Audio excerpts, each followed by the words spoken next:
Good evening all of you. मैं अंकित राज, faculty of physics, आज आप लोग के बीच एक छोटा सा वीडियो, एक पहल, बस एक शुरुआत तो करने जा रहे हैं। इसको कंटिन्यू भी करेंगे अगर सब कुछ ठीक ठाक रहा तो बस ये एक ट्रायल है, जस्ट फील फिजिक्स भागलपुर की तरफ से। तो स्टार्ट करते हैं स्टूडेंट्स, डायरेक्ट टॉपिक पे बात करते हैं। जैसे सिंपल सा टॉपिक आज ट्रायल में लेते हैं, नाम तो सुने ही होंगे, प्रोजेक्टाइल मोशन।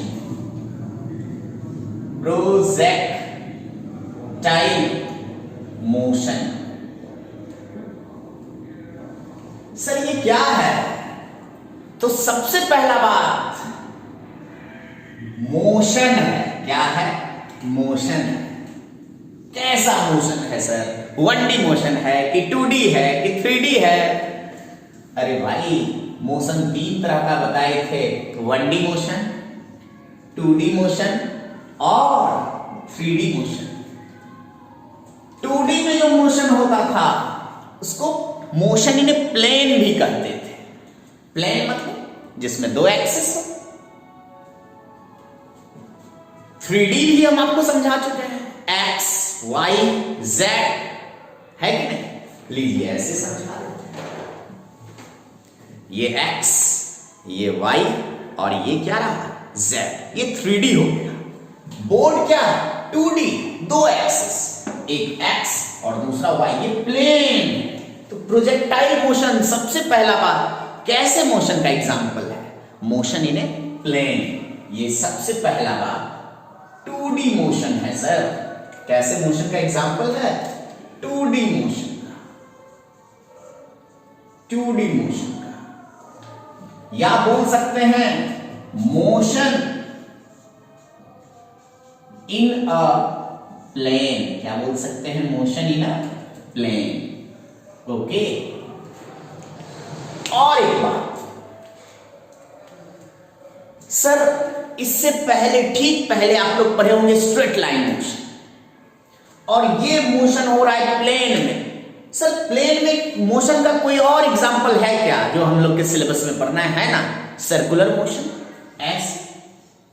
ये देखिए, ये एक एक्सिस हो गया, ये दूसरा एक्सिस हो गया। ये भी देखो, मोशन किसमें हो रहा है? प्लेन में हो रहा है। और हमारा आज का जो टॉपिक है, जो हमको पढ़ना है, जिस पे हमको भिड़ना है, जिसका एक एक कॉन्सेप्ट का सटीक विश्लेषण आपको मिलेगा, प्रोजेक्टाइल मोशन। ऐसे देखिए, इस तरह के मोशन को हम लोग बोलते हैं प्रोजेक्टाइल मोशन। सर ये क्या है? पैराबोला है, हाइपरबोला है, सब आपको हम बताएंगे कि ये क्या है, ये कौन सा शेप है, ये ऐसा शेप क्यों लिया। इतना बात समझ में आई?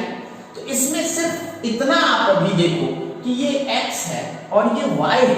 तो क्या x और y कोऑर्डिनेट दोनों टाइम के साथ दो कोऑर्डिनेट चेंज हो रहा है, इसलिए प्रोजेक्टाइल मोशन जो है वो 2D मोशन का एग्जांपल है, मोशन इन ए प्लेन का एग्जांपल है। ठीक है सर, इतना बात मान गए। अच्छा सर, ऐसा मोशन कब होता है? जैसे सर हम लोग पेन को ऐसे छोड़ देते हैं तो मोशन तो एकदम स्ट्रेट हो जाता है, नीचे ऐसे गिर जाता है। समझ रहे हैं क्यों? क्योंकि ग्रेविटी नीचे की तरफ एक्ट करता है, mg नीचे की तरफ है ना, mg लगेगा नीचे की तरफ, फोर्स नीचे है, वेलोसिटी ऑफ प्रोजेक्शन भी नीचे है, तो बॉडी जो है स्ट्रेट लाइन में चलेगा। कोई दिक्कत? अब फोर्स इधर लग रहा है, अब वेलोसिटी भी इधर दे दे तो बॉडी स्ट्रेट लाइन में चलेगा। बारिश का बूंद ऐसे, या फ्री फॉल कोई भी बॉडी का, वो कैसे मोशन का एग्जांपल है? लीनियर मोशन का, 1D मोशन का। एक कोऑर्डिनेट टाइम के साथ क्या कर रहा है? चेंज कर रहा है। तो सर ऐसा मोशन कैसे होगा? अगर किसी बॉडी को इस तरह से प्रोजेक्ट किया जाए कि लगने वाला, उस बॉडी पे लगने वाला फोर्स और वेलोसिटी ऑफ प्रोजेक्शन दोनों अलग अलग डायरेक्शन में हो, तब जो है बॉडी स्ट्रेट लाइन पाथ पे नहीं चलता है, बॉडी जो है वो कर्व पाथ पे मूव करेगा। ध्यान रखिएगा, क्या बोले, एक बहुत इंपॉर्टेंट पॉइंट बोले, वेलोसिटी ऑफ प्रोजेक्शन और फोर्स। तो सर यहां दिखाओ ना कि वेलोसिटी ऑफ प्रोजेक्शन और फोर्स दोनों अलग अलग डायरेक्शन में लग रहा है, कैसे कह सकते हैं सर? तो आइए इसको समझते हैं।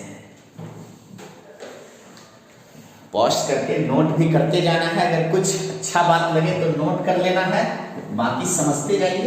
एक एक कॉन्सेप्ट को धीरे धीरे हम लोग एकदम डील करेंगे ताकि आप लोग को कुछ फायदा हो, है ना।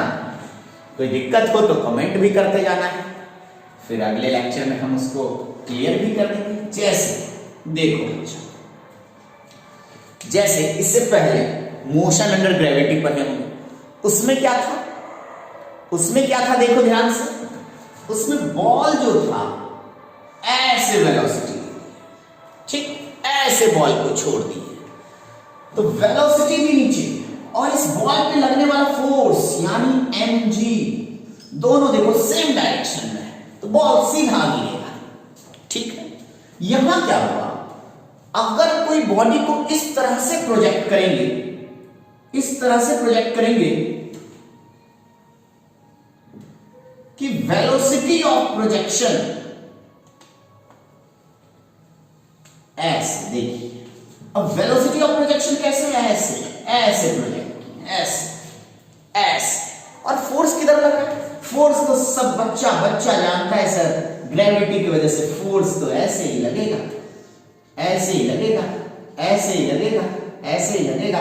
फोर्स किधर लगेगा, नीचे की तरफ mg लगेगा, क्योंकि g का डायरेक्शन आजकल वर्टिकली डाउनवर्ड होता है। तो देखो क्या फोर्स और वेलोसिटी ऑफ प्रोजेक्शन दोनों सेम डायरेक्शन में है इसके से? नहीं ना, वेलोसिटी ऑफ प्रोजेक्शन और फोर्स दोनों डिफरेंट डायरेक्शन में हो गया। जब जब ऐसा मोशन होगा, जब जब बॉडी इस तरह से प्रोजेक्ट किया जाए कि वेलोसिटी ऑफ प्रोजेक्शन और फोर्स दोनों डिफरेंट डायरेक्शन में हो, तो बॉडी जो है वो स्ट्रेट लाइन पाथ पे नहीं चलता है भाई साहब, बॉडी जो है वो कर्व शेप ले लेता है, वो कर्व। हाँ, और एक बात, कर्व में जरूरी नहीं है कि वो शेप ऐसा ही होगा, माने कि पैराबोला होगा। तो सर ये पैराबोला कैसे हो गया? तो एक और बात, एक और पाबंदी यहां लगाना होगा। क्या? पहला बात क्या बोले कि वेलोसिटी का डायरेक्शन अलग हो, फोर्स का डायरेक्शन अलग हो, तो बॉडी कर्व पाथ पे चलेगा। वेलोसिटी का डायरेक्शन और फोर्स का डायरेक्शन दोनों सेम डायरेक्शन में हो तो बॉडी स्ट्रेट लाइन चलेगा, कोई दिक्कत? अब वेलोसिटी का डायरेक्शन अलग, फोर्स का डायरेक्शन अलग, तो बॉडी कर्व पाथ पे चल रहा है। उसी में से एक और लिमिटेशन लगा दें कि अगर उस बॉडी पे लगने वाला फोर्स पूरे मोशन के दौरान कांस्टेंट रहे, फोर्स कांस्टेंट रहे। देखो फोर्स कांस्टेंट है कि नहीं है? यहां भी क्या है? बच्चा बोला सर यहां भी mg, यहां क्या है? बच्चा बोला सर यहां भी mg, यहां क्या है? तो यहां भी mg। मतलब पूरे मोशन के दौरान पूरे प्रोजेक्टाइल मोशन के दौरान लगने वाला फोर्स क्या है? कांस्टेंट है। तो फोर्स अगर कांस्टेंट हो जाएगा तो कर्व जो है, कर्व पाथ जो है एक स्पेशल शेप ले लेता है, उस शेप का नाम है पैराबोला। तो प्रोजेक्टाइल में क्या क्या हुआ? बॉडी को प्रोजेक्ट किए सर, कैसे प्रोजेक्ट किए? क्या वेलोसिटी ऑफ प्रोजेक्शन और फोर्स दोनों सेम डायरेक्शन में था? बिल्कुल नहीं। इस तरह से प्रोजेक्ट किए कि वेलोसिटी ऑफ प्रोजेक्शन और फोर्स दोनों डिफरेंट डायरेक्शन में था। तो क्या हुआ सर? बॉडी जो है वो कर्व पाथ पे मूव करेगा, कोई दिक्कत? ठीक है। उसमें एक और लिमिटेशन लगाए कि अगर फोर्स कांस्टेंट हो जाए तो वो कर्व पाथ जो है वो पैराबोला शेप का होगा। कैसा होगा? पैराबोला होगा। इसी तरह के मोशन को my dear students projectile motion कहा जाता है, कोई दिक्कत? और एक बात, जिस ऑब्जेक्ट को फेंके उसको प्रोजेक्टाइल कहा जाता है। जैसे बॉल को फेंके तो बॉल क्या हो गया? प्रोजेक्टाइल। उस बॉल का जो मोशन होगा पैराबोलिक पाथ पे उसको बोला जाएगा प्रोजेक्टाइल मोशन। और ये जो पाथ होगा प्रोजेक्टाइल का उसको भी हम लोग आजकल एक स्पेशल नाम से जानते हैं जिसको ट्रैजेक्टरी कहा जाता है। क्या कहा जाता है? ट्रैजेक्टरी। तो दिस वाज द इंट्रोडक्शन माने कि डेफिनेशन ऑफ प्रोजेक्टाइल मोशन। ये बस एक ट्रायल है, पिक्चर तो अभी बाकी है मेरे दोस्त।